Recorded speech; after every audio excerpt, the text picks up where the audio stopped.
Class 10th chapter 5 arithmetic progression exercise number 5.1। First question है, in each of the following situations does the list of numbers involved make an AP and why. कुछ सिचुएशंस हमें दिए हैं, 4 parts हैं इसके first question के, और हमें कुछ सिचुएशंस दिए हैं। उन सिचुएशंस को हमने ऑब्जर्व करना है। ऑब्जर्व करके हमें नंबर्स की एक सीरीज़ बनानी है, नंबर्स को अरेंज करना और एक सीरीज़ बनानी है और कंफर्म करना है कि ये जो सीरीज़ बन रही है क्या ये एपी में है या नहीं है, और उसका हमें रीज़न भी देना है बिकॉज हमसे पूछा हुआ है वाई। तो स्टार्ट करते हैं। इसका फर्स्ट पार्ट है taxi fare after each kilometre when the fair is ₹15 for the first kilometre. जो फर्स्ट किलोमीटर का जो डिस्टेंस है उसका फेयर है ₹15 for the first kilometre and ₹8 for each additional kilometre. और फर्स्ट किलोमीटर के बाद जो भी हम सब्सिक्वेंट डिस्टेंस ट्रेवल करेंगे उसका जो फेयर होगा वो ₹8 पर किलोमीटर के हिसाब से ऐड होता जाएगा। इसमें एक छोटा सा एग्जांपल लेते हैं। जैसे जहाँ भी आप रहते हैं वहाँ पर एक सिचुएशन क्रिएट कीजिए। यहाँ पर हमने लिखा लेट हम जहाँ रहते हैं राम पार्क में। ये राम पार्क कोई लोकेशन है। यहाँ से लोनी का डिस्टेंस, फिर यहाँ से एक स्टैंड और आया 2 नंबर, फिर यहाँ से एक स्टैंड और आया इंदिरापुरी। ये हमने 4 लोकेशंस ली। सबका जो डिस्टेंस है वो सब 1-1 किलोमीटर की डिस्टेंस पे सिचुएटेड है। लोनी से 2 नंबर फिर 1 किलोमीटर, 2 नंबर से इंदिरापुरी फिर 1 किलोमीटर। ये जो राम पार्क से लोनी ये सारी डिस्टेंसेस 1-1 किलोमीटर पे सिचुएटेड हैं। तो यहाँ से राम पार्क से लोनी का किराया हमें कितना देना है? 15 रुपये। जो पहले किलोमीटर का किराया है वो that is fixed, that is ₹15 for the first kilometre. उसके बाद लिखा है कि and ₹8 for each additional kilometre. उसके बाद अगर हम लोनी से आगे जाते हैं तो हर किलोमीटर का 8 रुपये के हिसाब से हमें किराया ऐड करना पड़ेगा। तो लोनी से 2 नंबर का किराया कितना? 8 रुपये। फिर 2 नंबर से इंदिरापुरी का किराया कितना? फिर 8 रुपये। तो इस तरीके से हर सब्सिक्वेंट किलोमीटर का जो फेयर है ₹8 वो इसमें ऐड होता जाएगा। तो यहाँ पर हमने एक सीरीज बनाई, हेयर ₹15। ये तो हम किस लिए दे रहे हैं? ₹15 फॉर द फर्स्ट किलोमीटर के लिए दे रहे हैं। और फिर ₹8 कितना है? ₹8 फॉर ईच सब्सिक्वेंट और एडिशनल किलोमीटर। हर एडिशनल जो डिस्टेंस हम ट्रेवल करेंगे, सब्सिक्वेंट डिस्टेंस जो ट्रेवल करेंगे फर्स्ट किलोमीटर के बाद, उसका फेयर कितना है? ₹8। तो यहाँ से एक सीक्वेंस बनाते हैं, सीरीज बनाते हैं। तो हेयर सीरीज क्या बनेगी? ये फेयर तो हमने दे दिया फर्स्ट किलोमीटर का, ठीक है, फॉर द फर्स्ट किलोमीटर। उसके बाद अगला जो फेयर हमें देना है, अगर हम यहाँ से यहाँ तक गए तो राम पार्क से लोनी की डिस्टेंस तक गए तो हमारा ₹15 फेयर है। अगर हम राम पार्क से 2 नंबर जाते हैं तो 15 + 8, ये तो फर्स्ट किलोमीटर का किराया है। 1 किलोमीटर के लिए हमें ये फेयर देना है। उसके बाद अगर हम यहाँ से 1 किलोमीटर और आगे जाते हैं, 2 नंबर जाते हैं, तो 15 रुपये तो हमें देने ही देने हैं। यहाँ से तक तो हमने ट्रैवल किया है। फिर हम 2 नंबर भी गए हैं तो 15 + 8, तो कितना फिर हमें पे करना पड़ेगा? 15 + 8, ठीक है। तो ये कितने किलोमीटर का किराया है? 2 किलोमीटर का आ गया। उसके बाद अगर हम और आगे मूव करते हैं तो यहाँ से अगर हम 2 नंबर तक जाते हैं तो 15 + 8 + 8 मीन्स 15 + 8 + 8, ये हमें कितने किलोमीटर का फेयर देना पड़ेगा? 3 किलोमीटर। इस तरीके से और आप आगे बना सकते हो। अगेन जो डिस्टेंस आएगा 15 + 8 + 8 + 8, ये हमें कितने किलोमीटर का डिस्टेंस, कितने किलोमीटर के डिस्टेंस के लिए फेयर पे करना पड़ेगा? 4 किलोमीटर के लिए। तो इसको सिंपल करो आप, ये कितना आएगा? ये 15, 15 और 8 कितना हुआ? 23, 23। फिर 15 + 8 23 + 8 कितना आया? 31 आ गया, ठीक है। और फिर 31 प्लस कितना हो जाएगा? ये 31 हो गया था। 15 + 8 + 8 31, 31 + 8 दिस इज 39। तो हमारे पास जो सीरीज बनी वो क्या बनी? वो हमारे पास सीरीज बनी 15, 23, 31 एंड देन 39। ये हमारे पास सीरीज बन गई। इसको हटा देते हैं। यहाँ पर हमें क्या करना है? अब हमें एपी की सिचुएशन पता है। क्या होता है एपी में? किसी भी टर्म और उससे जो प्रीसीडिंग टर्म है उसका डिफरेंस कैसा होना चाहिए? सेम होना चाहिए। तो नाउ हमने निकाला A2 minus A1, A2 minus A1, this is A1, this is A2, this is A3, this is A4। हमने A2 माइनस A1 किया तो कितना आएगा 23 माइनस 15, 8 आ गया। फिर हमने A3 माइनस A2 भी चेक किया, दिस इज 31 माइनस 23, 31 माइनस 23 कितना आया 8 और 2 माइनस 2 0। तो फिर कितना आ गया, फिर 8 आया। अगर हमें अगली भी चेक करना है तो अगली टर्म भी चेक कर लो आप, A4 माइनस A3, तो ये हमारे पास कितना आया 39 माइनस 31, दिस इज अगेन 8। तो here the common difference is same, तो ये जो डिफरेंस आता है इसको बोलते हैं D, और हियर D इज सेम, तो therefore it is in A। तो yes this the situation is in A, yes in A। जो भी हमें सिचुएशन दी है उससे जो हम सीरीज क्रिएट करेंगे, ये जो हमने सीरीज क्रिएट की है ये किस में है, AP में है। इसको नोट कर लेना, मैं इसको मिटाता हूँ यहाँ से।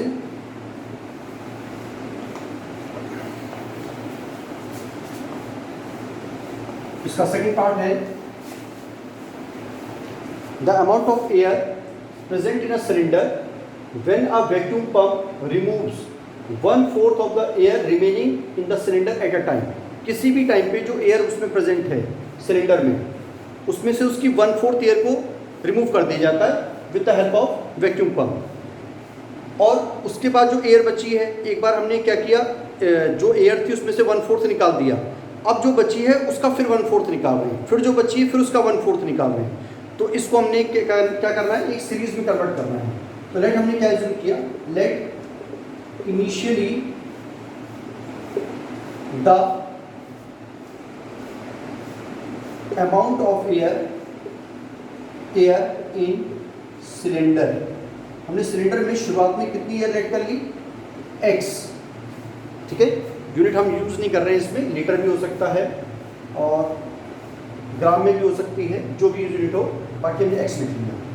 तो x इनिशियली कितनी प्रेजेंट है, x, उसमें से इस x में से कितना निकाल दिया, इसका 1/4 निकाल दिया। तो अगर x में से 1/4 निकाला तो x माइनस कितना आया 1/4 ऑफ x। मीन्स एज्यूम करो जैसे आपकी शुरुआत में आपके पास जो एयर प्रेजेंट है वो कितनी है, मान लो लेट हमने मान लिया कितना है 100 एयर है, 100, इसमें से हमने 1/4 निकाला, तो इसमें से जो इसका 1/4 आएगा उसको माइनस करेंगे ना, 100 माइनस 1/4 ऑफ 100, तो ये कौन सी एयर आएगी, रिमेनिंग एयर, बची हुई एयर आएगी, ठीक है। तो हमने x माइनस 1/4 ऑफ x किया, फिर इसको फाइंड कर लेते हैं, इसको पहले अलग से सिंपली सॉल्व कर लेते हैं इसको, ठीक है। शुरुआत में इतनी थी, अब ये कितनी आ गई एयर x, इसमें से माइनस करो कितना आया, ये आया 4x माइनस x, कितना आया 3x/4, ठीक है। मतलब एयर डिक्रीज हो गई, देखो पहले कितनी थी x, अब कितनी हो गई x की 3/4। और आपको ये रूल्स पता होंगे कि अगर न्यूमेरेटर ये x है, ठीक है, ये न्यूमेरेटर छोटा है, डिनोमिनेटर बड़ा है, तो वैल्यू क्या आएगी, x से छोटी आएगी, मीन्स 0 पॉइंट समथिंग आएगी, तो ये वैल्यू आएगी 3/4, ये लेस देन 1 आएगी, जहाँ 1 था ये 1 से थोड़ा सा कम हो गया। बात समझ आ रही ना, यहाँ पर तो 1 है और यहाँ पर 3/4 0 पॉइंट समथिंग आएगा, तो 1 से तो कम हो गई ना, तो एयर डिक्रीज हो गई है। फिर नेक्स्ट क्या होगा, इसके बाद ये जो आया आपके पास ये 3x/4 आ गया, अब इसकी भी 1/4 रिमूव करनी है, तो जो अब बची हुई है एट अ टाइम 3x/4, उसमें से फिर कितना माइनस करेंगे हम, 1/4 ऑफ जो बची हुई है उसका 1/4, 3x/4। आ रही ना बात समझ, जो रिमेनिंग एयर है, जो बची हुई एयर है, उसमें से 1/4 माइनस करना है, तो ये कितना आएगा, ये तो ऑलरेडी x है, ये 3x/4 आया, ये कितना आ जाएगा, इसको सिंप्लीफाइड कर लेते हैं, ये आ जाएगा हमारे पास कितना 3x, सिर्फ इसको सॉल्व कर देंगे, ठीक है। तो ये आया 3x/4 माइनस 3x/16, 3x/16, इसका एलसीएम लिया 16 आया, तो 4 जा 4 3 12x माइनस 16 माइनस 16 1 3 3x, तो this is equal to 9x/16। तो ये रिमेनिंग एयर आई 9x/16, और इसी तरीके से हम इसमें से इसका 1/4 माइनस करके इसकी नेक्स्ट टर्म निकाल सकते हैं, ठीक है। तो 3 टर्म सफिशिएंट है, क्योंकि हमें कॉमन डिफरेंस पता लग जाएगा वहाँ से a2 माइनस a1 और a3 माइनस a2 से कॉमन डिफरेंस पता लग जाएगा। तो इसमें से हमने यहाँ पर क्या किया, इसका कॉमन डिफरेंस निकाला, a2 माइनस a1 किया, तो 3x minus 3x upon 4 minus x, 3x upon 4 minus x, तो ये कितना आ जाएगा 3x upon 4 minus x, 3x upon 4 minus x, तो यह आया आपके पास कितना 3x माइनस 4x बाय 4, तो this is minus x by 4। ठीक है, फिर हमने a3 माइनस a2 किया, a3 माइनस a2 किया, तो 9x bye 16, 9x bye 16 minus 3x bye 4, इसका एलसीएम कितना आया 16, 16 बन गया तो 9x, और ये कितना आ जाएगा माइनस 4 4 जा 4 3 जा 12x, तो यह आ गया माइनस 3x बाय 4। ठीक है, तो यहाँ पर जो कॉमन डिफरेंस है डेट इज नॉट कॉमन, जो डिफरेंस है डेट इज नॉट कॉमन, और वो अगर सेम नहीं है तो नॉट इन ए। तो जो हमारे पास ये सीरीज बनेगी this will be not in A. ठीक है, इसका नेक्स्ट क्वेश्चन करते हैं। इसका नेक्स्ट पार्ट है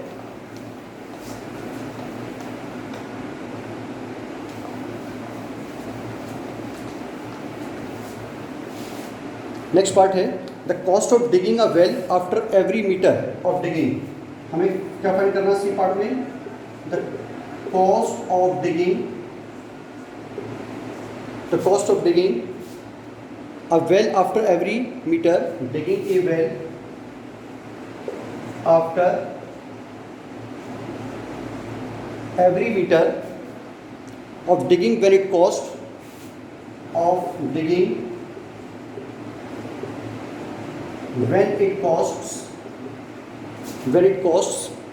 rupees 150 for the first meter, rupees 150 for the first meter, and rises by rupees 50 and rises by rupees 50 for the subsequent meter,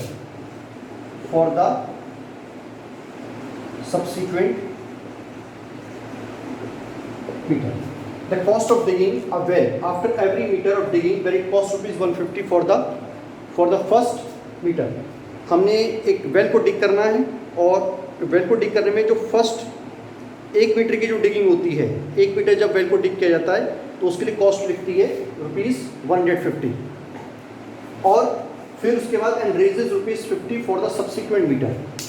1 metre तो खोद दिया, ये 1 मीटर का डिस्टेंस खोद दिया, इतना वेल को हमने डिग कर दिया, लेकिन 1 मीटर है 1 मीटर। ठीक है, अगर हमने वेल को 1 मीटर से ज़्यादा खोदना है, ये 1 मीटर और खोदना है, ये 2 मीटर हो गया टोटल, कितना हो गया 2 मीटर।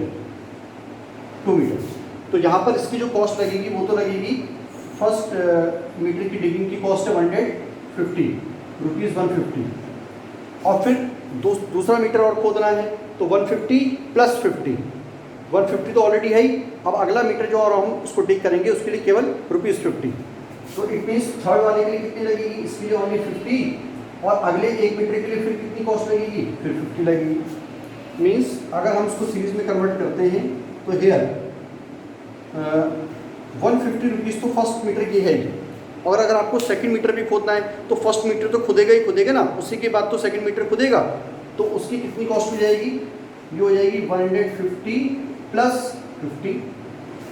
ठीक है, ये तो 1 मीटर की कॉस्ट है, ये 2 मीटर के लिए कॉस्ट होगी, और अगर फिर 1 मीटर और खोदना है तो 150 प्लस 50, ये तो 2 मीटर की ऑलरेडी थी, प्लस 50 रुपये और इसमें ऐड हो जाएंगे, प्लस 50, ये कितने की कॉस्ट है फॉर 3 मीटर के लिए। ठीक है, एंड सो ऑन, इसको इस तरीके से सीरीज को आगे बढ़ा सकते हैं, और ये इसको सिंप्लीफाइड करो 150 200 कितना आ जाएगा 250 एंड सो ऑन। ठीक है, तो हेयर हमने a2 माइनस a1 किया, a2 माइनस a1 आया 200 minus 150, this is equals to 50। फिर हमने a3 माइनस a2 किया, मतलब थर्ड टर्म में से सेकेंड टर्म को माइनस किया, 250 माइनस 200, दिस इज अगेन 50। तो this common difference is same here, तो यस इन तो ये जो सिचुएशन हमें दी हुई है उससे जो सीरीज बनेगी वो भी किस में है, एपी में है। नेक्स्ट क्वेश्चन करते हैं इसका C D part.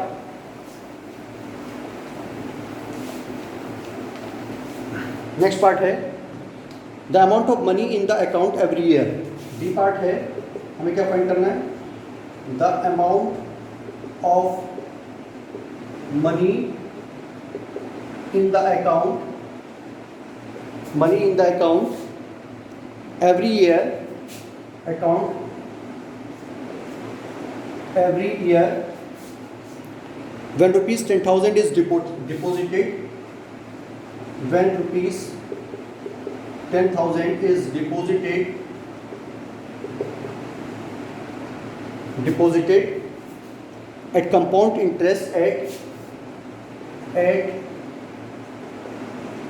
compound interest at 8% per annum। हमें हर साल का अमाउंट फाइंड करना है कि हमारे अकाउंट में कितना अमाउंट हो जाएगा हर साल में। अगर 10,000 रुपये इसमें अकाउंट में डिपॉजिट किए जाते हैं तो जब हम डिपॉजिट कर रहे हैं अमाउंट तो अब 10,000 रुपये हैं, फिर एक साल बाद का हमें अमाउंट निकालना है तो वो अमाउंट कितना हो जाएगा, फिर दूसरे साल का अमाउंट, दूसरे साल के बाद हमारे अकाउंट में कितना अमाउंट हो जाएगा। जबकि जो हम डिपॉजिट कर रहे हैं उसमें हमें क्या मिल रहा है, कंपाउंड इंटरेस्ट मिल रहा है। और कैसे मिल रहा है, फॉर पर एनम। तो अगर इसको आप फॉर्मूले से भी कर सकते हो और वैसे भी कर सकते हो डायरेक्टली। तो कंपाउंड इंटरेस्ट के लिए फॉर्मूला हमारे पास होता है अमाउंट का A = P 1 + R/100 × T, मतलब टाइम। वहाँ पर हम T की जगह N भी लिख सकते हैं और T भी लिख सकते हैं। ये तो है फॉर पर एनम के लिए। अगर यहाँ एनुअल सेमी एनुअली आ जाएगा, हाफ ईयरली, तो यहाँ पर 200 आ जाएगा, पावर 2n हो जाएगी, 2T हो जाएगी। अगर क्वार्टरली होगा, ये इंटरेस्ट अगर हमें क्वार्टरली पे करना है तो नीचे कितना आ जाएगा, 400, पावर कितनी हो जाएगी, 4T। ठीक है, ये फॉर्मूला आपको ध्यान रखना है। तो उसको स्टार्ट करते हैं। तो amount initially in the account, account में इनिशियली अमाउंट कितना है, ₹10,000। हमने चेक करना है कि वो अमाउंट एक साल के बाद कितना हो गया। तो after first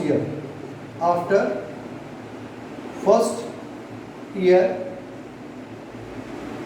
amount in the account कितना हो जाएगा, फर्स्ट ईयर एक साल के बाद की बात हो रही है। तो यहाँ पर हम क्या करेंगे, टी की जगह कितना पुट कर देंगे, 1, एक साल के बाद की बात होगी तो टी कितना आ जाएगा, 1। तो ये अमाउंट हो जाएगा, amount is equal to P कितना है, 10,000 है जो हमने अमाउंट पे किया है, दैट इज 10,000 1 प्लस इंटरेस्ट कितना पे कर रहे हैं, 8/100 पावर 1। ठीक है, इसको सिंप्लीफाइड करना है तो सिंप्लीफाइड भी कर सकते हैं और अदरवाइज नहीं करना है तो इसको एज इट इज भी छोड़ सकते हैं। 10,000 और इंटू 108/100, ये 2 0 से 2 0 कैंसिल हो गए, कितना आ गया, ₹108,1200। ठीक है, ये तो फर्स्ट ईयर के बाद का अमाउंट हो गया। After second year amount in the account कितना हो जाएगा, दूसरे साल के बाद अमाउंट कितना हो जाएगा, ये अमाउंट हो जाएगा, अमाउंट A = P कितना है, 10,000 1 + 8/100 पावर 2। यहाँ पावर कितनी आ जाएगी, 2 आ जाएगी, क्योंकि टाइम हम 2 साल की बात कर रहे हैं। तो आफ्टर 2 इयर्स, या तो इसको ऐसे भी कर सकते हैं। देखो आप, ये जो अमाउंट आया है ना, ये जो अमाउंट आया है, इतना अमाउंट हमारे अकाउंट में है, इसका फिर दोबारा से डायरेक्टली आप 8% निकाल सकते हो। जैसे ये हमने क्या किया, ये 10,000 है, इसका 8% निकाला, 8% निकाल के इसमें जोड़ दिया, ये अमाउंट आ गया। फिर जो अमाउंट आएगा ये अमाउंट है हमारे अकाउंट में, अब फिर इसका 8% निकाल के फिर इसमें जोड़ दो, वो थर्ड ईयर के लिए आ जाएगा। या फिर आप फॉर्मूले से कर सकते हो, ये हमारे पास फॉर्मूला भी है। तो ये अमाउंट कितना आएगा, 1000 कितना आ जाएगा, इंटू 108/100 इंटू 108/100, 1 2 3 4, 1 2 3 4, ये तो कैंसिल हो गया।